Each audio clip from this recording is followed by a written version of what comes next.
আমরা আমাদের নীতি হিসেবে আগেই সংস্কার কমিশনের সাথে কাজ করার সময় এবং জাতীয় ঐকমত্য কমিশনের সাথে আলাপ আলোচনার সময় আপনারা যেটা জানতে পেরেছেন যে আমরা সংবিধানের প্রস্তাবনায় মহান আল্লাহর উপর আস্থা এবং বিশ্বাস পুনঃস্থাপন করব, যেটা শহীদ রাষ্ট্রপতি জিয়াউর রহমান পঞ্চম সংশোধনের মাধ্যমে অন্তর্ভুক্ত করেছিলেন।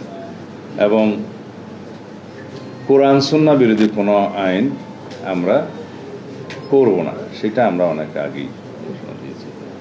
আর কওমি লাইনের মাদ্রাসা থেকে যারা পাশ করবেন তাদের সর্বোচ্চ ডিগ্রি আছে সেই লাইনের, এবং সেই হিসাবে আমরা কিছুদিন আগে আমাদের কর্মসূচিতে অন্তর্ভুক্ত করেছি, সামনের নির্বাচনী ইশতেহারে থাকবে যে ইমাম, খতিব, মুয়াজ্জিন তাদের জন্য আমরা রাষ্ট্রীয় ভাতার ব্যবস্থা করব, উৎসব ভাতার ব্যবস্থা করব, এবং যেটা একটা ট্রাস্ট আছে সেই সংক্রান্ত সেই ট্রাস্টকে আরও শক্তিশালী করে সেটা তাদের জন্য আমরা ব্যবস্থা করব রাষ্ট্রীয়ভাবে।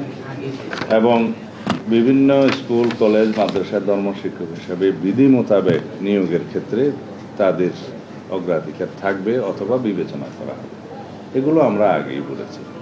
বাকি সমস্ত আলাপ আলোচনা আপনারা জানেন, সেটা দীর্ঘ হবে, সেটা আমি এখানে উল্লেখ করতে চাই না।